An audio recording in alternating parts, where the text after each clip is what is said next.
एक बहुत ही महत्वपूर्ण टॉपिक है जिसपे हमने पिछले टेस्ट में भी क्वेश्चन पूछे थे, और वो टॉपिक था molecular orbital diagram of oxygen.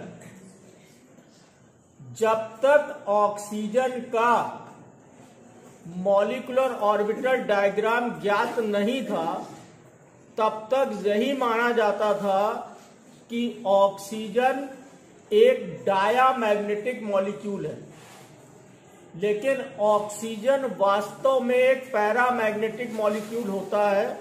और ये मॉलिक्यूलर ऑर्बिटल थ्योरी की सबसे बड़ी खूबसूरती है कि उसने सिद्ध किया कि oxygen is a paramagnetic molecule.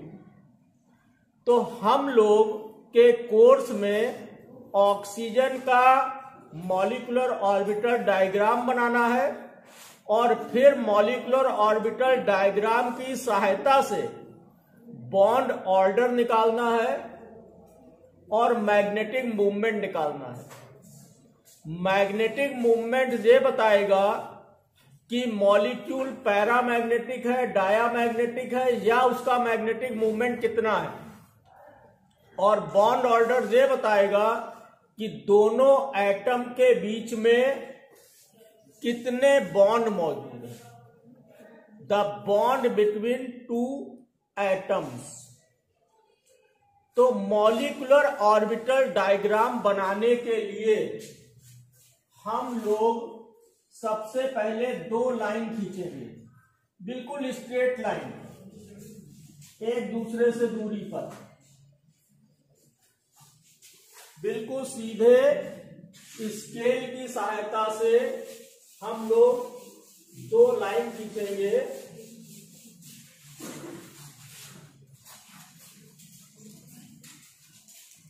और इन लाइंस में ये एनर्जी का इंक्रीजिंग ऑर्डर होगा। नीचे से ऊपर चलने पर एनर्जी बढ़ रही है। जब हम लोग नीचे से ऊपर चलेंगे तो एनर्जी बढ़ेगी। एक लाइन के ऊपर हम लोग लेंगे ओ ए एटम। ऑक्सीजन में दो एटम है, O2 के अंदर दो एटम है। एक का नाम रख दिया हमने ए एटम और दूसरे का नाम रख दिया बी एटम, और यहां पे एटम आ जाएगा बी, ओ बी एटम। ये पहली वाली लाइन एटॉमिक ऑर्बिटल को दिखा रही है। बीच में हम बनाएंगे मॉलिक्यूलर ऑर्बिटल और इधर फिर दिखाएंगे एटॉमिक ऑर्बिटल। इस जगह पर फिर होगा एटॉमिक ऑर्बिटल। इतनी बात समझ में आई? ऑक्सीजन मॉलिक्यूल में दो एटम है। एक एटम का नाम रखा ओ ए एटम और एक एटम का नाम रखा ओ बी एटम। दो लाइन खींच ली, एक लाइन पे एटॉमिक ऑर्बिटल, दूसरी लाइन पे भी एटॉमिक ऑर्बिटल और बीच में मॉलिक्यूलर ऑर्बिटल। जब एटॉमिक ऑर्बिटल आपस में मिलते हैं तो मॉलिक्यूलर ऑर्बिटल बनते हैं। जितने एटॉमिक ऑर्बिटल मिलते हैं उतने ही मॉलिक्यूलर ऑर्बिटल बनते हैं। दो एटॉमिक ऑर्बिटल मिलेंगे, दो बनेंगे, चार मिलेंगे, चार मिलेंगे। बनने वाले ऑर्बिटल्स में से आधे को बॉन्डिंग मॉलिक्यूलर ऑर्बिटल कहेंगे और आधे को एंटी बॉन्डिंग कहेंगे। और जो एंटी बॉन्डिंग होगा उसको स्टार से अलग करेंगे, उसके ऊपर स्टार लगाएंगे। जितना इलेक्ट्रॉन बॉन्डिंग में भरा जाएगा उतना वो मॉलिक्यूल को स्टेबल करेगा, और जितना एंटी बॉन्डिंग में ज्यादा भरा जाएगा उतना अनस्टेबल करेगा, क्योंकि बॉन्डिंग की एनर्जी कम होती है और एंटी बॉन्डिंग की एनर्जी ज्यादा होती है। जितना एनर्जी कम होगी उतना स्टेबिलिटी ज्यादा होगी, जितनी एनर्जी ज्यादा होगी उतना स्टेबिलिटी ज्यादा होगी। अब हाँ, कम होगी। अब यही जैसे मान लो है, इनकी एनर्जी कम कर दो, जैसे चुप पे बैठे रहेंगे, और इनको एनर्जी बढ़ा दो तो इसी में कूद फान करने लगेंगे, आगे की बजाय पीछे भी मुक्के चलाने लगेंगे। तो अगर किसी की एक्टिविटी कम करनी है तो उसकी एनर्जी कम कर दो।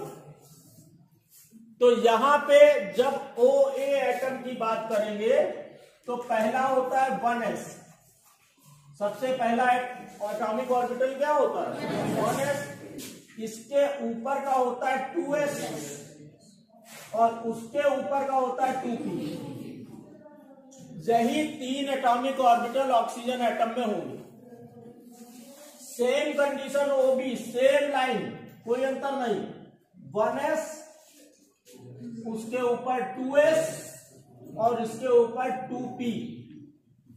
ये लाइनें बिल्कुल सीधी होंगी, बिल्कुल सिमेट्रिकल डायग्राम बनाना है, मिरर इमेज में कट जाए, कोई लाइन ऊंची नीची नहीं होगी, क्योंकि हेट्रो एटॉमिक में ऊंची नीची होती है, वो अनसिमेट्रिकल बनता है, इसलिए इसको सिमेट्रिकल बनाना है। अब हम लोग इसमें इलेक्ट्रॉन को अगर भर दें तो यहां पे 1s में कितने इलेक्ट्रॉन हैं 2 इलेक्ट्रॉन, 2s में कितने इलेक्ट्रॉन हैं 2 इलेक्ट्रॉन और 2p में कितने इलेक्ट्रॉन हैं 2p में ये कोई एक बताओ 4 इलेक्ट्रॉन, 4 इलेक्ट्रॉन। तो ये 2 इलेक्ट्रॉन हो गए, ये 1 इलेक्ट्रॉन हो गया, ये 1 इलेक्ट्रॉन हो गया, ये 4 हो गए। और फिर सेम कंडीशन यहां पे,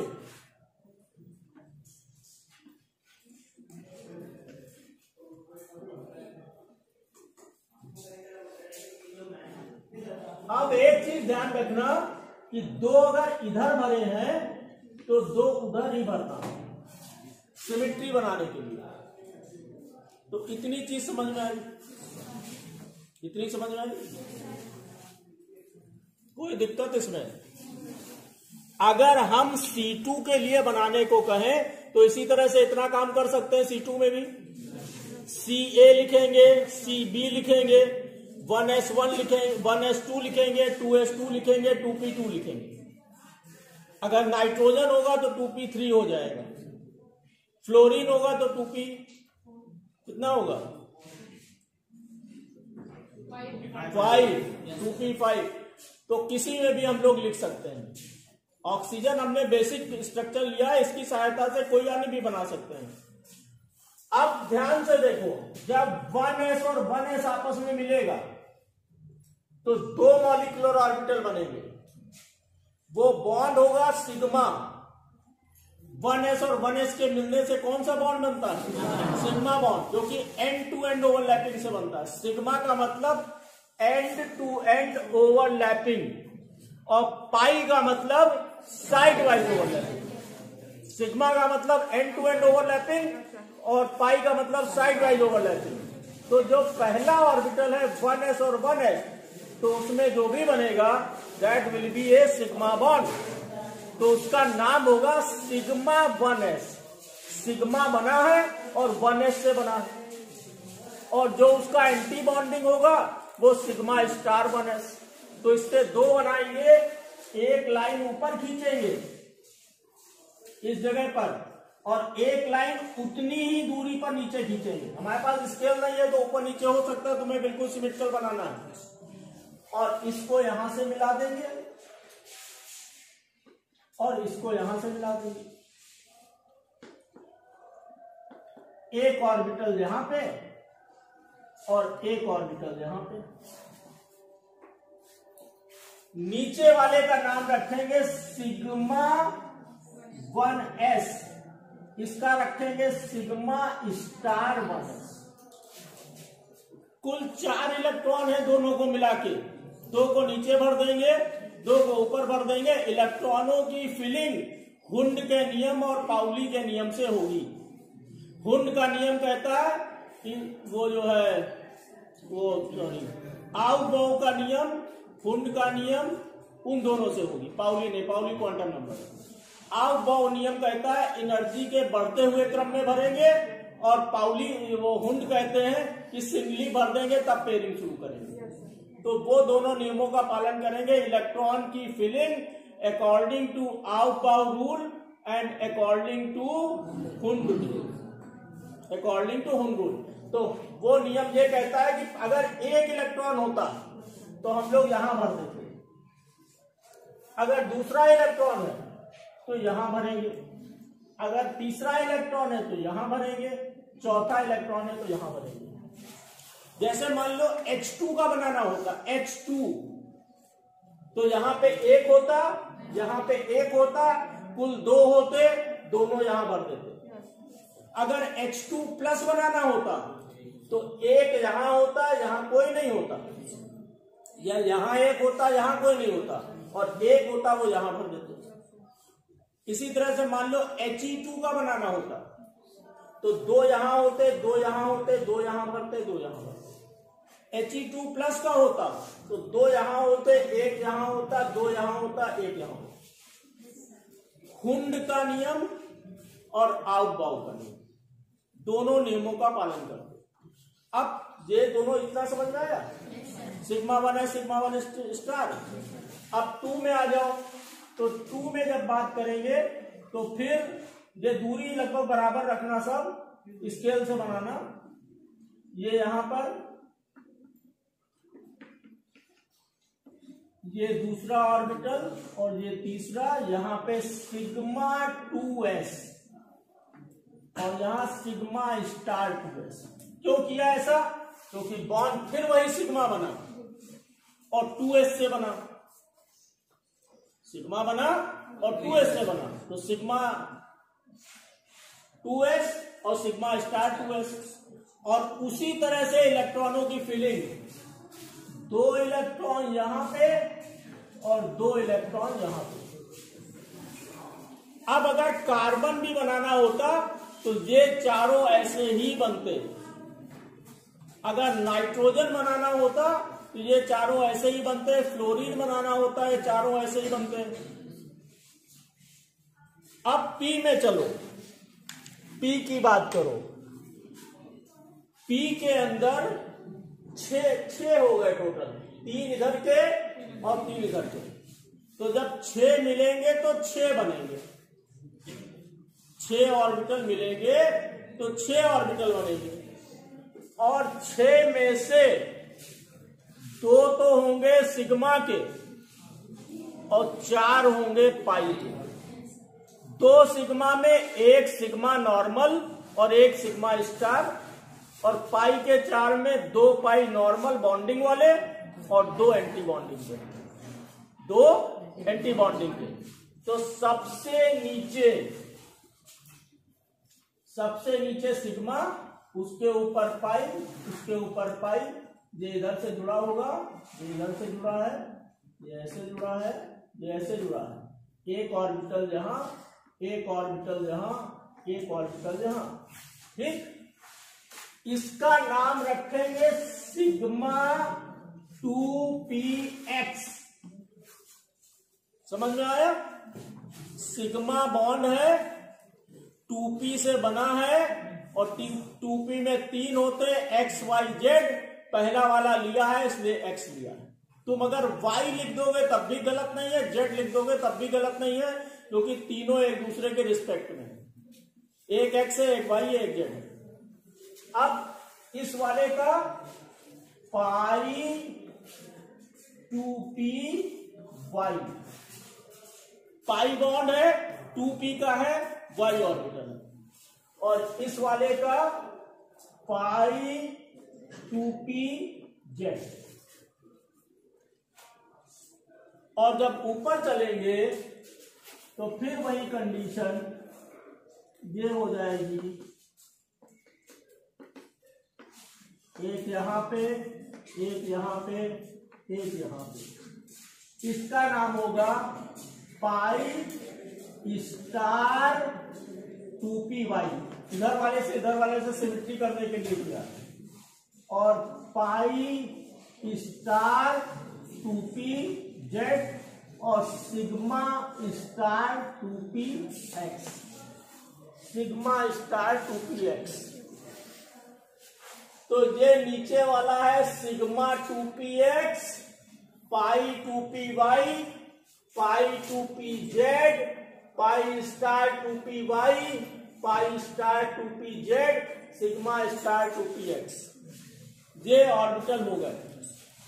सबसे नीचे का सिग्मा 1s, उसके ऊपर का सिग्मा स्टार 1s, उसके ऊपर का सिग्मा 2s, उसके ऊपर का सिग्मा स्टार 2s, उसके ऊपर का सिग्मा 2px, फिर पाई 2py, फिर पाई 2pz बराबर सेम एनर्जी, फिर pi star 2py, pi star 2pz और सिग्मा स्टार 2px।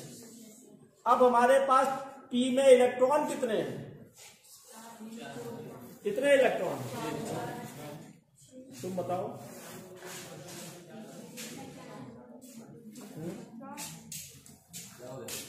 नहीं पूछूंगी। पाई जो p में इलेक्ट्रॉन है 2, 3, 4, 5, 6, 8, टोटल 8 इलेक्ट्रॉन है। और हुंड रूल और जो आउटबाउ रूल है उसके अनुसार भरना है। तो पहला इलेक्ट्रॉन हम लोग भर देंगे इसमें, पहला भर गया इसमें, ठीक, दूसरा भर गया इसमें, नीचे के 2 भर गए, फिर तीसरा भर गया इसमें, चौथा भर गया इसमें, पांचवा भर गया इसमें, छठा भर गया इसमें, सातवां भर गया इसमें और आठवां इसमें। ये इलेक्ट्रॉन के पीछे यही आउ बाउ और हुंड है। एनर्जी का बढ़ता हुआ क्रम आउट बाउ और सिंगली भर के पेयरिंग हुंड का। तो ये हम लोग का जब हमने भरा तो इसकी एनर्जी कम है इसमें भर लिया, फिर इसकी एनर्जी ज्यादा इस पे गए, फिर इसकी एनर्जी ज्यादा इस पे गए, फिर लास्ट में जाते हैं। और यहाँ पे ये जो हुंड के अनुसार एक एक भर लिया, नहीं तो एक में 2 भर सकते थे। तो ये डायग्राम हो गया किसका? ऑक्सीजन। अब हमको इसकी सहायता से निकालना है बॉन्ड ऑर्डर। तो बॉन्ड ऑर्डर का डिफिनीशन होता है, bond order is equal to number of electron in bonding MO minus number of electron in antibonding MO divided by number of electron in bonding molecular orbital minus number of electron in antibonding molecular orbital upon 2।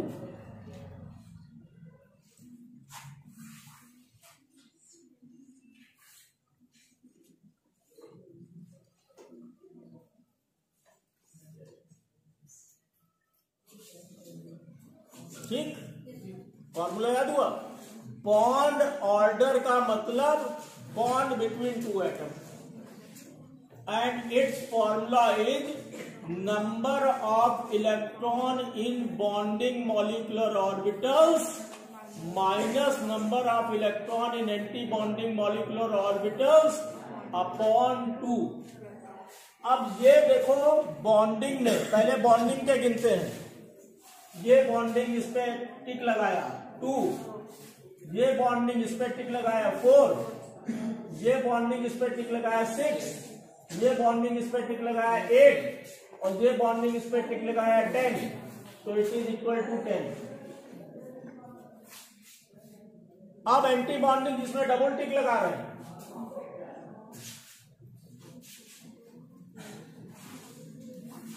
ये anti bonding 2, ये anti bonding 4, ये anti bonding 5, ये anti bonding 6। 10 minus 6 upon 2 is equal to 4 upon 2 is equal to 2. Bond order of oxygen molecule is 2, suggesting that oxygen has double bond in between 2 atoms. Oxygen को हम लोग ऐसे लिखते हैं O double bond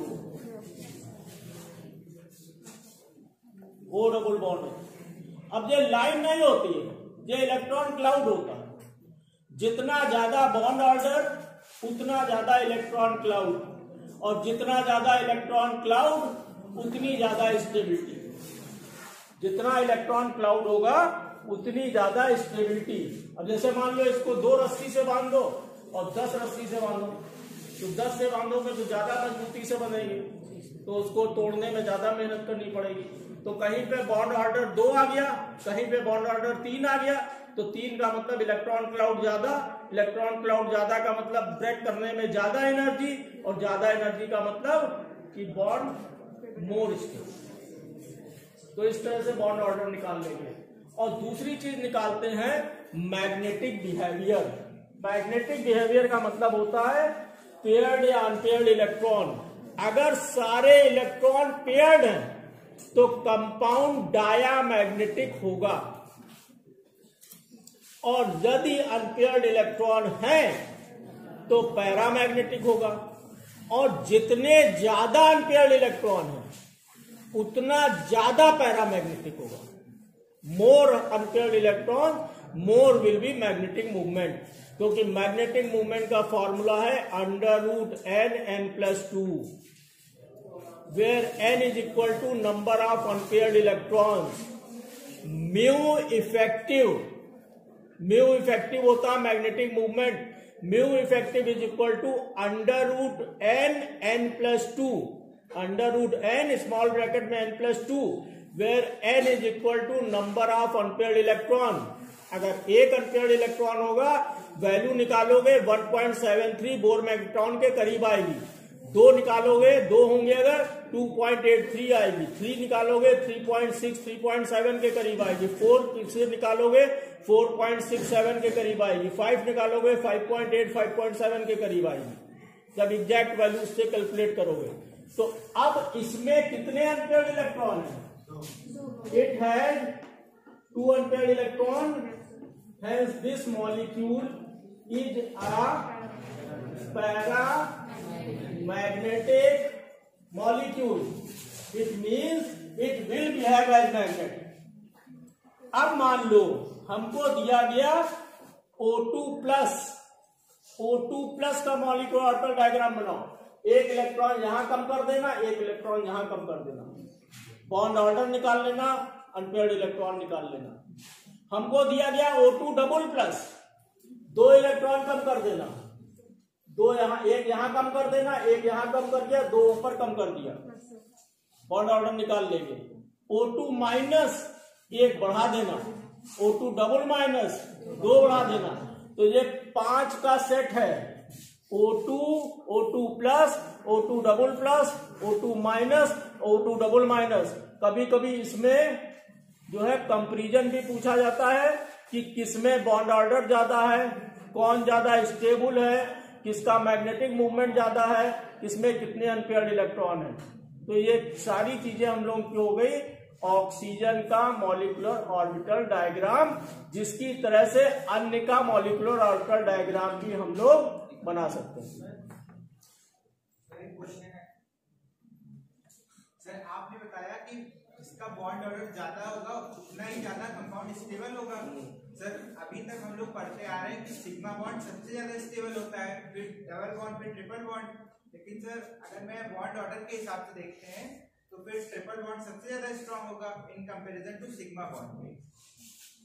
तो यही तो है, उसमें गलत क्या है सर? तो मतलब बॉन्ड ऑर्डर सिंगल बॉन्ड से डबल बॉन्ड ज्यादा स्टेबल है, डबल बॉन्ड से ट्रिपल बॉन्ड ज्यादा स्टेबल है। ठीक है। और ट्रिपल बॉन्ड का बॉन्ड ऑर्डर 3 होगा, डबल बॉन्ड का 2 होगा, सिंगल बॉन्ड का 1 होगा। वही चीज तो उसमें भी बता रहे, सेम चीज है। सिंगल, देखो होता क्या है कि रिएक्शन 2 प्रकार के होते हैं। एक तो पूरा मॉलिक्यूल में दोनों एटम को अलग अलग कर दो, और एक जो है उस पर कुछ एडिशन कराओ। तो जब दोनों को अलग अलग करा दोगे तो एक सिग्मा बॉन्ड, एक पाई बॉन्ड, दूसरी कंडीशन एक सिग्मा 2 पाई। तो जितना ज्यादा बॉन्ड बनेगा ओवरलैपिंग उतनी ज्यादा होगी, ओवरलैपिंग जितनी ज्यादा होगी स्टेबिलिटी जितनी ज्यादा होगी, स्टेबिलिटी जितनी ज्यादा होगी तोड़ने में ज्यादा एनर्जी लगाएंगे। दोनों चीजें एक ही हैं। सिंगल से डबल बॉन्ड ज्यादा स्टेबल, डबल से ट्रिपल बॉन्ड ज्यादा स्टेबल किस चीज में? बॉन्ड को जब तोड़ने में जो एनर्जी दे रहे हैं, हाँ बॉन्ड एनर्जी जो होगी इसकी, the amount of energy required to break a bond, break करने में। और सेम बॉन्ड ऑर्डर, जब सिंगल बॉन्ड हम लोग कहेंगे तो बॉन्ड ऑर्डर 1 होगा, जब डबल बॉन्ड कहेंगे तो बॉन्ड ऑर्डर 2 होगा, जब ट्रिपल बॉन्ड कहेंगे तो बॉन्ड ऑर्डर 3 होगा। बॉन्ड ऑर्डर बढ़ा तो स्टेबिलिटी होगी। अगर किसी का बॉन्ड ऑर्डर 4 है तो 4 बॉन्ड तो बनते नहीं है, 4 आएगा नहीं, आएगा ही नहीं। काल्पनिक उसमें कुछ भी आ सकता है। हम लोग कुछ भी सोच लें कि इनके मान लो 2 सींग निकली खूब लंबी पंखे तक जा रही है, तो वो अपने सोचने पर है। हाँ पॉइंट इसीलिए मैंने शुरू में कह दिया, बॉन्ड ऑर्डर का मतलब इलेक्ट्रॉन डेंसिटी, मतलब लाइन नहीं। ये हमने बीच में इसीलिए कहा था, जानते थे, ये बात पूछ सकते हो। तो पॉइंट में आएगा, जैसे 1 आया और 0.5 आया तो 1 वाला ज्यादा स्टेबल होगा, 0.5 वाला कम स्टेबल होगा, क्योंकि 0.5 में इलेक्ट्रॉन डेंसिटी 1 से कम होगी, 1 की आधी होगी। तो इसके आगे फिर अगले टर्म पे इस संडे को SN1 SN2 ऑनलाइन क्लास में पढ़ाएंगे।